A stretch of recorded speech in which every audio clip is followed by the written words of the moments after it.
Thanks for joining me on episode 379 of the Inspired Stewardship Podcast. I'm Fraser Rice, author of Wealth Actually.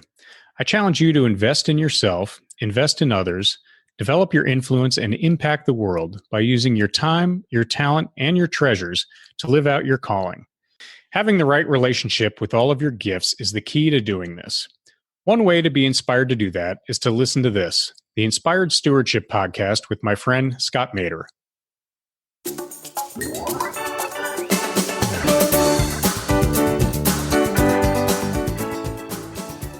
Doing the things that God has called you to do. It's about partnering your will with God, not because you are God or you are equal to God, but because you truly have faith and desire to see God's will be done.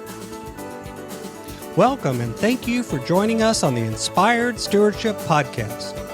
If you truly desire to become the person who God wants you to be, then you must learn to use your time, your talent, and your treasures for your true calling.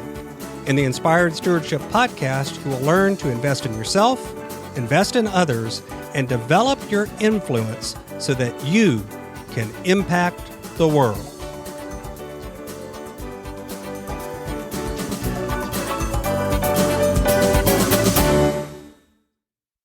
In today's episode about investing in yourself through stewarding your talent, I talk with you about submitting to others and to God as a sign of strength, why submission isn't what you think it is, and how your submission can grow your relationships. You've heard me talk about developing your talent, and one of the best ways to do that is through books. But if you're like most people today, it's hard to find the time to read, and that's why today's podcast is brought to you by Audible. Go to inspiredstewardship.com/audible to sign up, and you can get a 30-day free trial. There's over 180,000 titles to choose from, and you can pick one and listen your way to developing your talents via Audible. That's inspiredstewardship.com/audible to get your free trial and listen to great books the same way you're listening to this podcast. Sort of like talking about vulnerability, submission is one of those topics that comes up sometimes in Christian circles and in other circles, and often is discussed as a very negative thing. Submitting to others is something that's always bad. It's a sign of weakness. You've given in, you've given up. But the truth is, that's not really what the word submission means. When you think about submission, submission is an act that you do. You choose to submit your will to that of God or to that of someone else. Submission is not something that comes out of weakness. It's actually something that comes out of strength. You have to make a decision that you are strong enough to submit to someone else and still have your own self, that you're choosing to submit to something that is greater than you or something that is equal to you in some way. See, submission isn't about being less than someone. It's about being a partner with someone. Now, that's not the same as being equal in every way, shape, or form.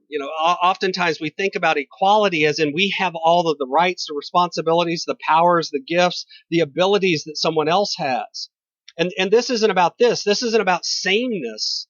This is about uniformity of direction. This is about will.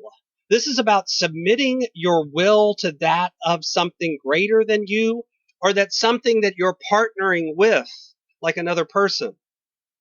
In a relationship, submission is a two-way street. Submission is something that we both do. If one person submits fully in a relationship and the other person is 100% dominant, it tends to not work well.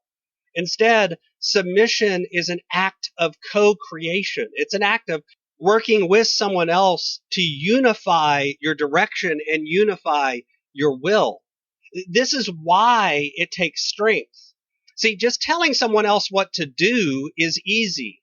And just sitting back and allowing others to tell you what to do is easy. But submitting your will to someone else's and having them submit theirs to you really means partnering with someone or something in some way that you truly want what is best, not just for you, but for them. It's about looking at the situation with another person, and let's just stick with another person for a minute, and wanting what's best for them. So if you think about something like a spousal relationship, you're not just thinking of yourself anymore. It's the ultimate in non-selfish behavior. Submission is not giving up yourself.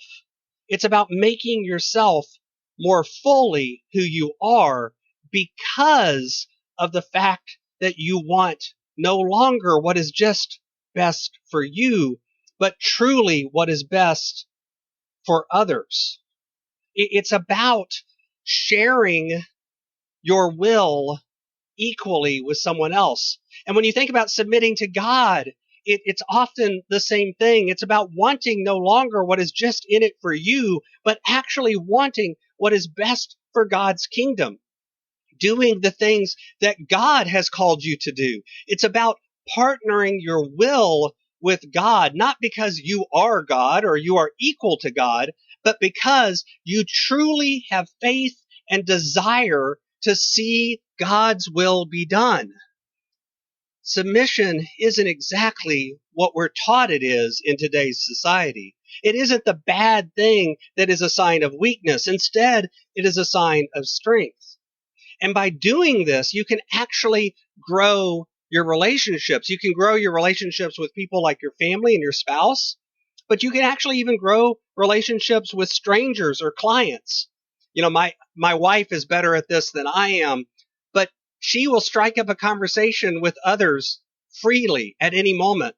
I'm a bit of an introvert and I have a hard time doing it, but I have decided that this is something I should do more of, and I do it now out of an act of will and process and out of an act of submission, that I am called to care for and love those around me. And part of that involves actually having a conversation with them and finding out what it is they need.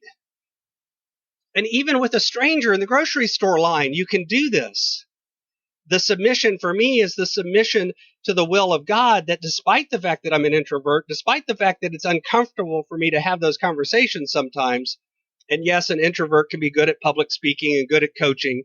People ask me all the time, because I love doing public speaking. You can't be an introvert and be a public speaker. Yes, you can.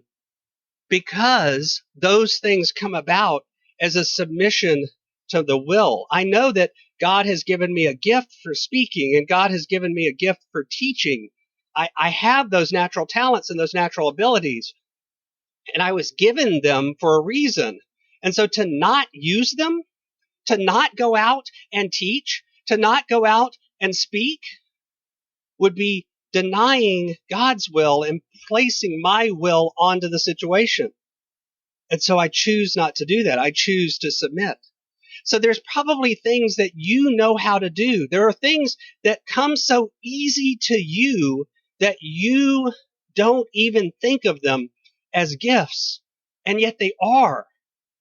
And you may not be using them today, but you should be. If you're sparing the gifts that God has given you, then you are not truly submitting to the will of God. And you're denying those gifts of the very people that you say you care about, which is totally not the right thing to do. So I ask you, in what ways do you need to submit yourself to God and to your relationships so that you can live out your calling better today than you did yesterday? Thanks for listening.